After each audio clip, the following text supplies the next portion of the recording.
사도행전 1장 3절에 보면요. 예수님께서 부활하시고 40일 동안 이 땅에 계시면서 하나님 나라 일을 전파했다. 그렇게 나와 있어요. 그래서 이 부활절이 한 주만 끝나는 것이 아니고요. 이렇게 40일 동안 지속이 돼서 지금은 여러분이 부활절 절기에 있는 것입니다.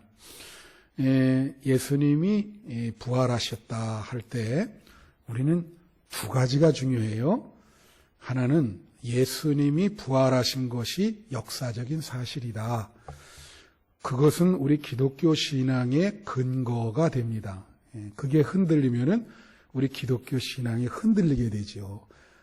예수님이 부활하신 것이 역사적인 사실이라고 하는 거, 그게 첫 번째고, 또 하나는 예수님이 부활하셔서 40일 동안 하신 일이 있어요.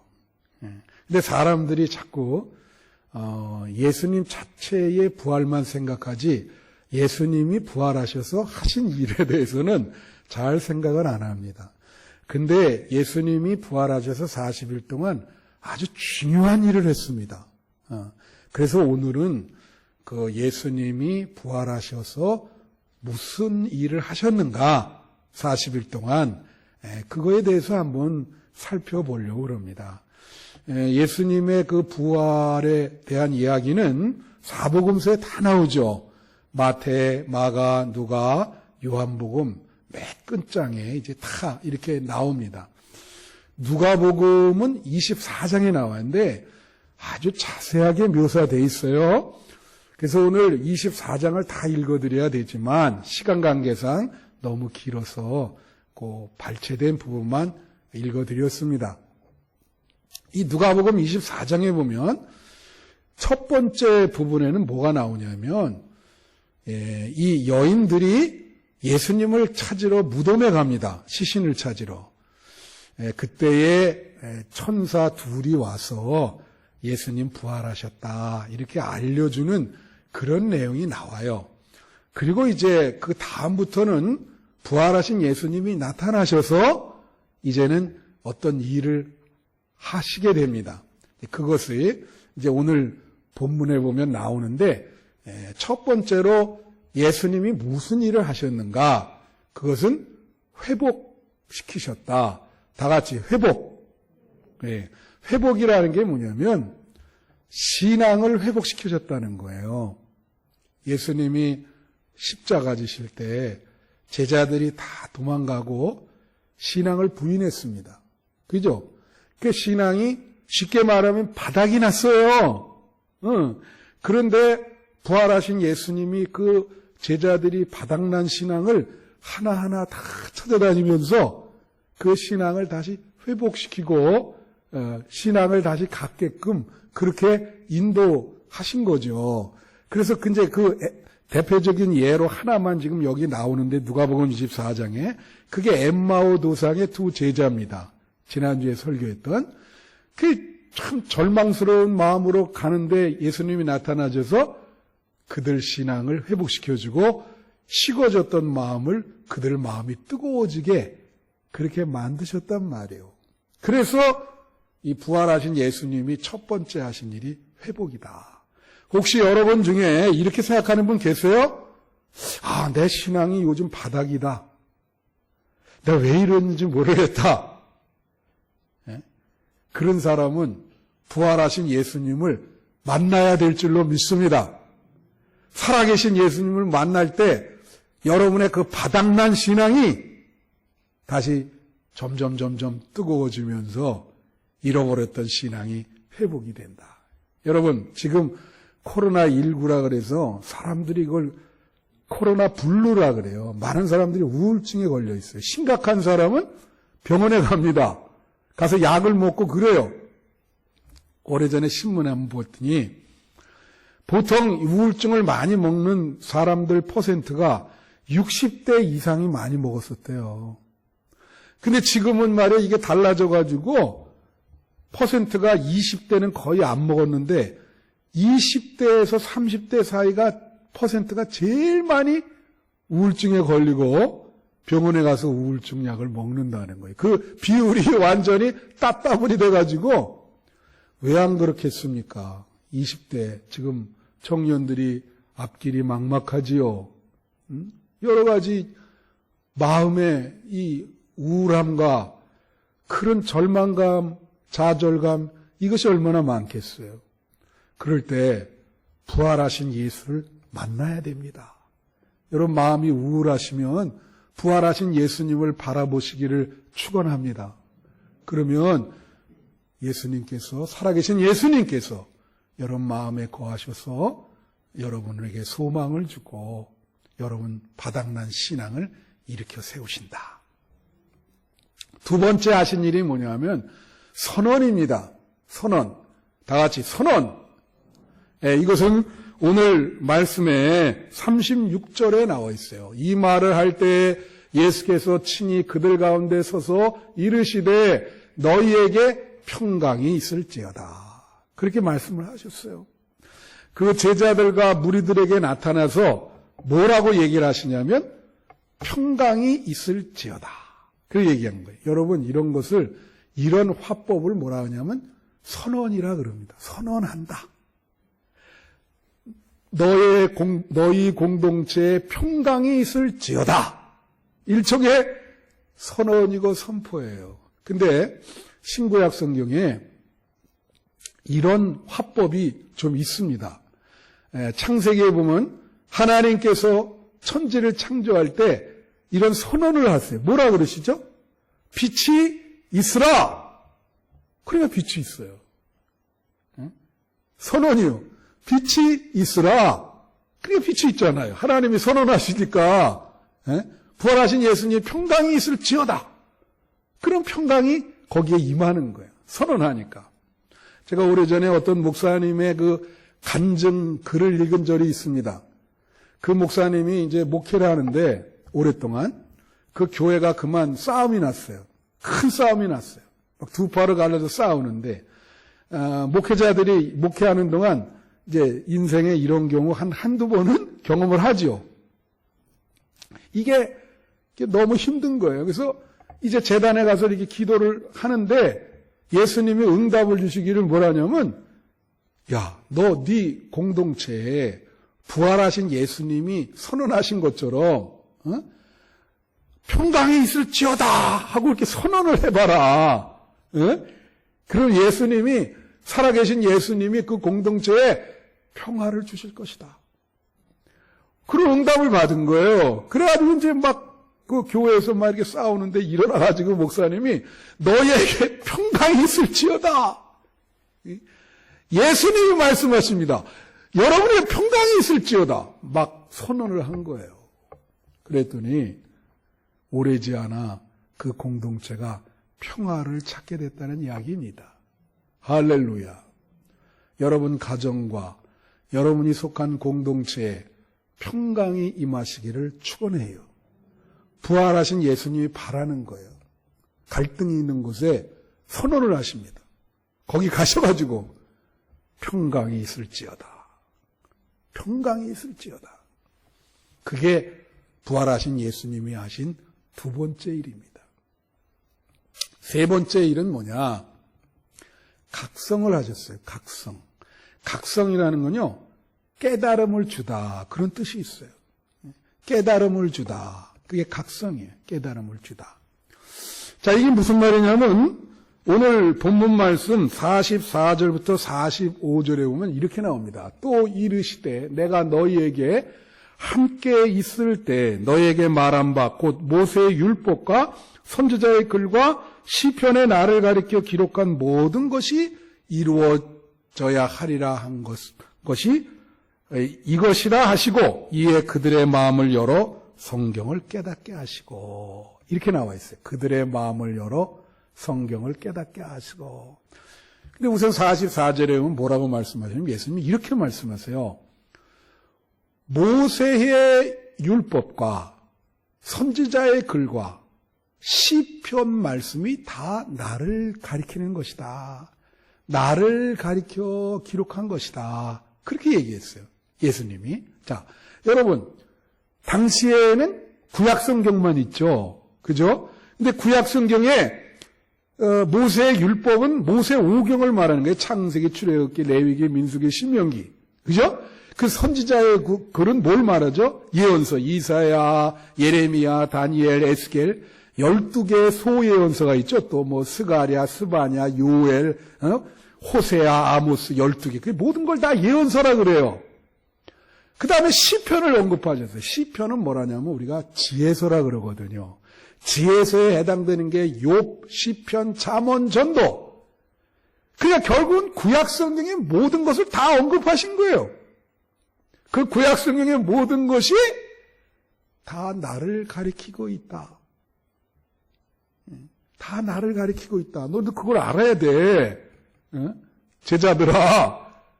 그래서 각성을 시키는 겁니다. 그러면서 하시는 말씀이 45절에 보면 마음을 열어 성경을 깨닫게 하시고 그렇게 얘기했어요. 여기에서 그들의 마음을 열어 그럴 때 이 마음을 연다는 건 예수님이 마음을 연다는 소리가 아니에요. 이건 무슨 말이냐면 지금 부활하신 예수님 앞에 있는 제자들과 그 무리들의 마음을 예수님이 열게 하셨다는 겁니다. 예? 그들의 마음을 열게 하셨다는 거예요. 닫힌 마음을 열게 하셨다. 이 열다라고 하는 말이 이제 그 히브리어로 파타의이고 여기 마음은 헬라어로 누스라는 말인데 사실은 마음보다는 태도를 말하는 거예요. 태도가 열린 태도로 그렇게 태도. 사람이 그렇잖아요. 듣는 태도가 있고 안 듣는 태도가 있잖아요. 예? 그러니까 그 태도를 열린 태도로 만들어 주셨다는 거예요. 마음을 열게 하다. 이게 이 여러의 이 파타의라고 하는 말은 글자 그대로 열리다 그거예요. 입이 열리다, 문이 열리다. 문이 열리잖아요. 그렇듯이 하나님의 말씀을 들으면서 마음이 열리게 했다. 여러분 하나님 말씀 들을 때 마음이 열려야 돼요. 하나님 말씀 들을 때마다 여러분 마음이 열리시기를 축원합니다. 근데 이 비유를 이렇게 썼어요. 이 비유가 이걸 이 열리다라고 하는 동사를 비유하는 게 뭐가 있냐면요, 여러분. 그 새가 어미 새가 아기 새한테 먹이를 갖다 줍니다. 그죠? 그런 장면 뭐 이렇게 TV에서 좀 본 적이 있죠. 그러면 이 아기 새는 말이에요. 그 어미 새의 부리만 집중적으로 쳐다봐요. 그걸 보면서 입을 크게 벌리죠. 그 먹이 그걸 아주 집중해서 본단 말이에요. 그래가지고 그 먹이가 자기 입 안에 들어올 수 있도록 입을 크게 벌리면서 어미가 계속 줄 때 그 부리와 그 주는 고기를 이렇게 쳐다본다. 집중해서. 그때 그렇게 아기 새가 입을 열리다 할 때의 뜻이 본문의 뜻이에요. 그러면 우리가 하나님의 말씀을 영적인 음식이라 그럽니다. 이 하나님의 말씀이 영적인 음식이 들어갈 때에 딴 생각 안 하고 그것만 집중해서 그것만 바라보면서 그게 들어올 수 있도록 정말 그 말씀에 대한 정말 갈구함이 있는 거예요. 그게 마음이 열리는 거예요. 그게 뭐 지금 무슨 말씀 하나 무슨 막 잡생각 안 하고. 근데 사람들이 예배 볼 때 어디 그렇습니까? 이 마음이 열리질 못해서 뭐 다른 생각 많이 나고 집중을 못할 때가 많잖아요. 그죠? 하나님 말씀을 읽고 들을 때 집중을 해서 마음이 열려서 들어야 되는데 그러지 못한다고 이게. 그러니까 이 마음이 닫혔어. 들으려고 그러질 않아. 그러면 하나님의 말씀이 어떻게 들어가겠어요? 여러분, 하나님의 말씀을 들을 때 여러분 마음이 항상 열려져 있기를 축원해요. 그리고 그 다음에는 뭐라 그러냐면 성경을 깨닫게 하셨다. 깨닫게 하셨다. 그러니까 성경 말씀의 영적인 의미를 알게 되는 거죠. 여러분, 내가 늘 강조하지만 하나님의 말씀의 의미를 깨닫게 되면 거기서 뭐가 생기냐면 믿음이 생기는 거예요. 여러분의 믿음이 만약에 내가 교회는 다니는데 믿음이 바닥났다. 그 이유는 뭐냐면 그 하나님 말씀의 이 편에 있는 그 말씀의 신비, 예수님의 그 신비, 하나님의 그 신비, 그 세계를 깨닫지 못하는 거예요. 그러니까 믿음이 바닥이 나죠. 그 중요한 세계, 앞으로 우리가 가야 될 그 세계, 그 세계에 대해서 문외한인 거예요. 깨달음이 없어. 교회는 오는데, 그러니까 그 신비의 세계를 알지를 못하네. 그러니까 어떻게 믿음이 생깁니까? 바닥이 나지. 그렇죠? 그래서 여러분 이 말씀의 그 신비가 깨달음이 있어야 되거든요. 그래야 믿음이 생기거든요. 예? 여러분 중세기에 늘 말씀드리지만 왜 사람들이 믿음 생활이 타락을 했냐? 1000년 동안 신부가 설교를 하는데 라틴어로 설교를 했거든요. 회중은 라틴어를 몰라요. 그러니까 혼자 독백하는 거야, 여기서. 그럼 이 사람들은 성경 말씀의 의미를 어떻게 깨닫겠어요? 그러니까 그냥 믿음 생활을 자기 곧대로 하는 거예요. 그러다 보니까 타락하죠. 신앙의 방향성을 성경이 인도해 줘야 되는데 성경 말씀이 인도해 주질 않으니 그냥 자기 북 가는 대로 믿으니까 타락하죠. 당연하죠. 여러분 성경 말씀에 깨달음이 있으십니까? 교회에 다닐 때마다 말씀의 신비가 여러분에게 깃들여지기를 축원합니다. 여러분 그 설리반이라고 하는 이 헬렌 켈러 선생에 대한 이야기가 있죠. 여러분 헬렌 켈러라고 하는 분 아세요? 이 헬렌 켈러는요. 날 때부터 눈이 안 보여요. 눈이 장님이고 그 다음에 귀도 안 들리는 거예요. 그러니까 사람이 말이에요. 하나만 어떻게 있어도 의사소통이 되는데 아니 눈도 안 보이고 귀도 안 들리면은 언어를 어떻게 배워요? 귀가 안 들리고 눈이 안 보이면 언어를 못 배웁니다. 그렇죠? 다른 사람과 의사소통할 수가 없어요. 그래서 이제 부모가 얘한테 말을 배워줘야 되는데 방법이 없어요. 그래서 그때 당시에 좀 그런 분야의 유명한 선생님이 있었어요. 설리반이라고. 그래서 그 헬렌 켈러를 데리고 부모가 가서 얘한테 좀 언어를 가르쳐 줄 수 있습니까? 이 설리반이라고 하는 선생님이 참 고민을 하는 거예요. 이게 어떻게 얘를 그 언어를 배워줄까? 어떤 깨달음이 있어야 되잖아요, 얘한테. 어떤 의사소통이 안 되잖아요. 하나도 될 수가 없죠. 듣지도 못하고 보지도 못하냐. 그래가지고 이제 방법을 쓴 게 한 번은 데리고 가가지고 펌프에서 물이 나오지 않습니까? 그래갖고 그 헬렌 켈러의 손을, 이 손바닥을 이렇게 해가지고 펌프질에 물을 확 해서 여기다가 분 거예요. 차가운 물이 여기 있었죠. 그걸 붓고 나서 딱 손을 해가지고 손에다가 영어로 water, W-A-T-E-R 이걸 써준 거야. 그러니까 처음에는 이게 선생님이 뭐라고 하는지 모르잖아요. 어떤 각성의 시간이 있거든. 그게 한순간에 올 수도 있어요. 자꾸 선생님이 뭐라고 쓰나. 이게 뭐지? 남아있는 게 이제 촉각, 후각, 그죠? 미각, 이렇게 남아있는데. 그래서 만약에 새소리가 나잖아, 새소리. 그럼 새를 갖다가 어떻게 좀 이렇게 구해가지고 이렇게 만져보라 그래. 그리고 거기다가 B-I-R-D, bird. 계속 하는데, 어느 날 갑자기, 선생님이 이 지금 사물에 대해서 나한테 단어를 가르쳐 주시는구나. 그런 깨달음이 온 거예요. 그게 계기가 돼가지고 그다음부터는 급속도로 알고 싶어하고 단어를 전부 이제는 알게 되고 외우게 되고 나중에는 문장도 교육을 시키죠. 그게 그런 겁니다.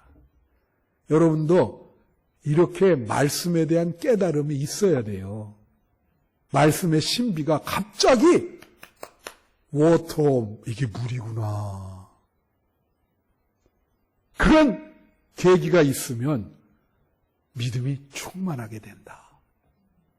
말씀의 의미가 여러분에게 강물처럼 흘러들어가기를 축원해요. 그래야 부흥되고 여러분의 믿음이 질적, 양적으로 성장하는 겁니다. 굉장히 중요한 거예요. 그 다음 네 번째가 상기입니다. 상기. 네 번째가 상기. 이 상기는 46절부터 47절에 나와 있어요.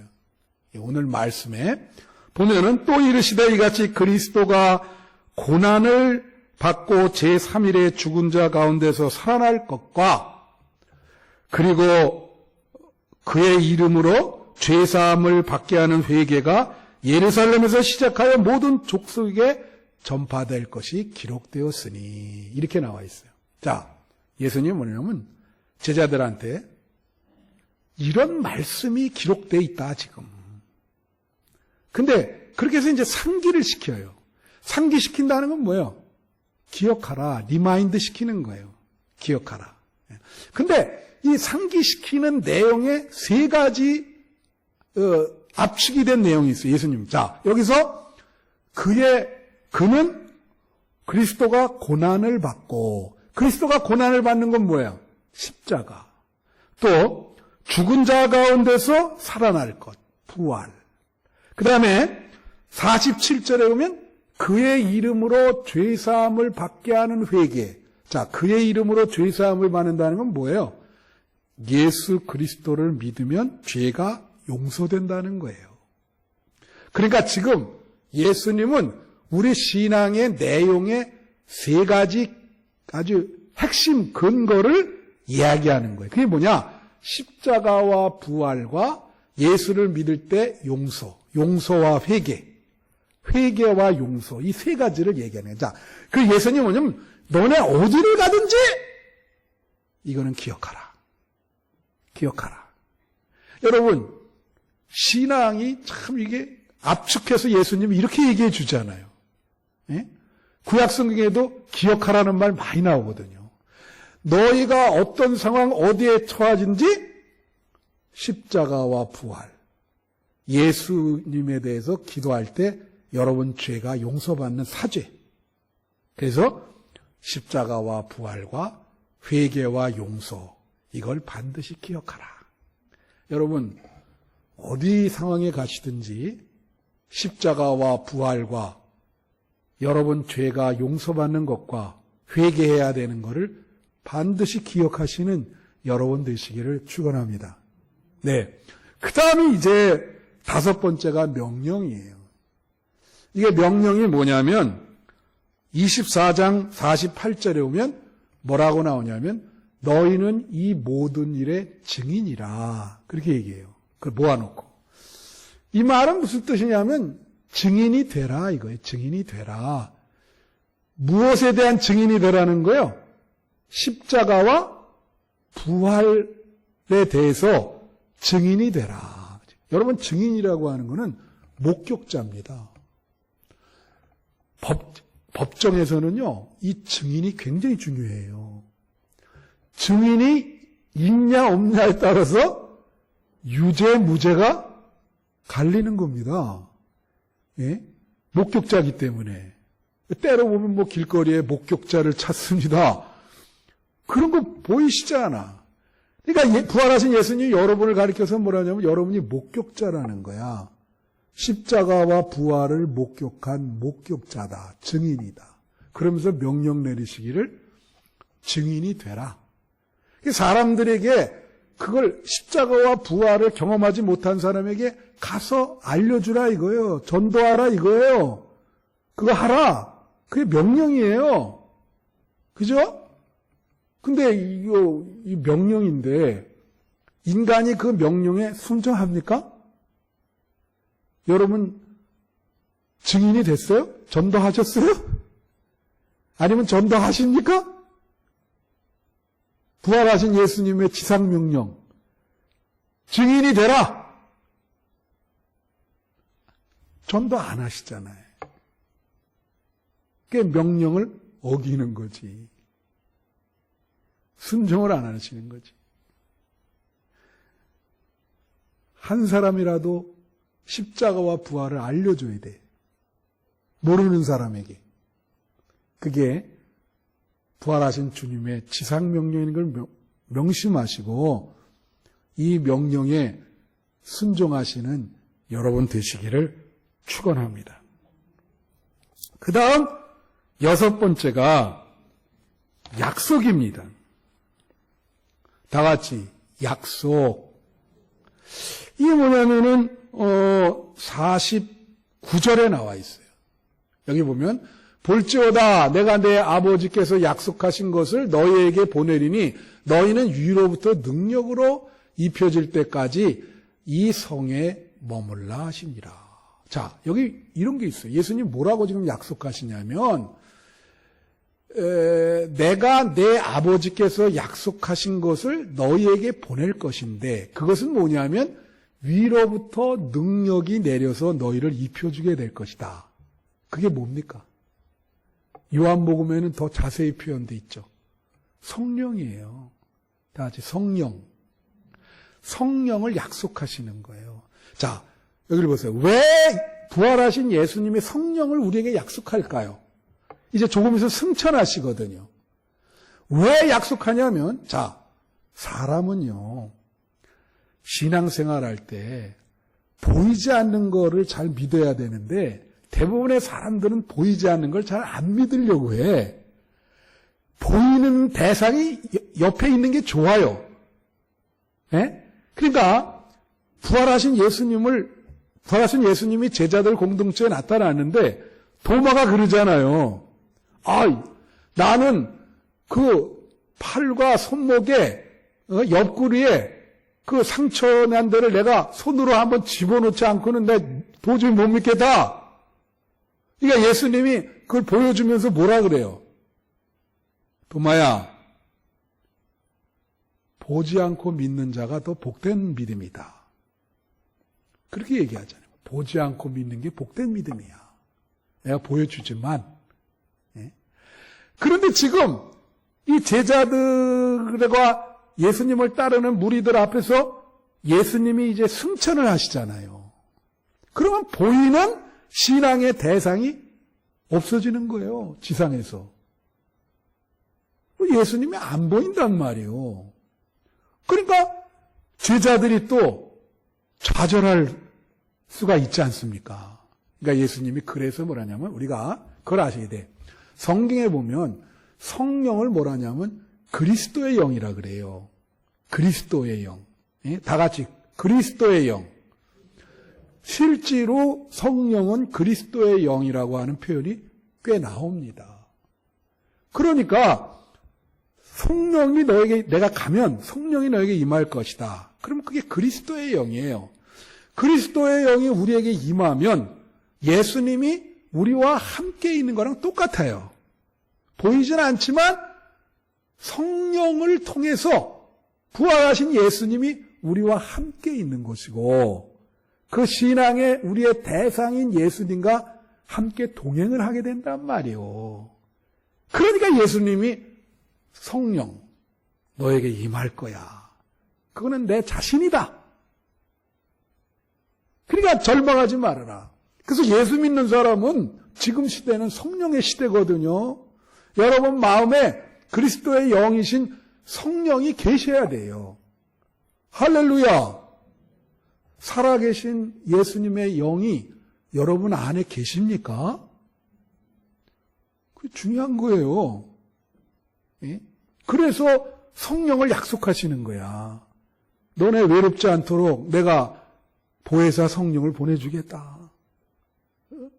그 성령을 의지하고 신앙생활 하라. 그 약속이요. 그러니까 자고로 예수를 믿는 성도들은 그래서 성령 충만함을 받아야 예수님과의 관계가 돈독해지는 겁니다. 오늘 예배드리는 여러분, 성령 충만함을 받으시는 여러분 되시기를 축원합니다. 마지막 7번째가 축복이요. 축복. 다 같이 축복. 자, 오늘 본문 말씀에 50절부터 51절을 한번 보세요. 뭐라고 나오냐면 예수께서 그들을 데리고 베다니 앞까지 나가서 손을 들어 그들에게 축복하시더니 축복하실 때 그들을 떠나 하늘로 올려지시니. 야, 이 장면을 어떻게 기록하고 있냐면 다 베다니에 모아놓고 예수님이 축복을 했어요. 이렇게. 그리고 이 상태에서 올라가신 거예요. 그러니까 그 사람들이 그걸 보고 여기 뭐라고 나냐면 큰 기쁨이 그들 가운데 있더라. 예수님의 축복을 받고. 여러분, 부활하고 승천이 이게 연결되어 있어요. 근데 복음서에 보면은 이 마태랑 요한복음에는 부활하고 승천 기사가 없습니다. 그런데 마가랑 누가만 있는데 마가는 아주 짧게 처리를 했는데 여기는 아주 자세히 그것도 축복하셨다. 이런 설명이 깃들어 있어요. 근데 이게 되게 중요합니다. 예수님이 이 땅에서 마지막에 하신 것이 뭐예요? 다 같이 축복! 이게 사람들이 이렇게 얘기하잖아요. 이제 뭐라 하냐면 기독교를 가리켜서 기복신앙이라 그래. 근데 그게 기독교를 잘못 이해해서 그러는 거예요. 예? 이 축복이라는 건 뭐냐면요. 본인이 복을 받는 게 아니고요.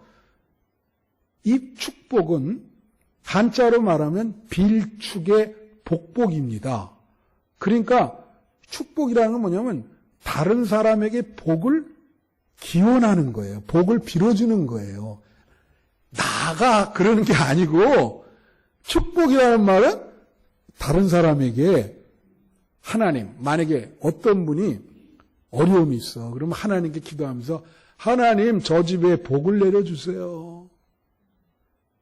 그게 축복인 거예요. 여러분 제가 이 기독교는 얼마나 중요한 예배 끝날 때마다 축도하죠? 이게 축도의 어원이 뭐냐면 복을 빌어주는 겁니다. 그러니까 좋은 말을 해주다. 나쁜 말을 해주는 게 아니라 좋은 말을 해주다라고 하는 그 어원이 있어요. 축도가.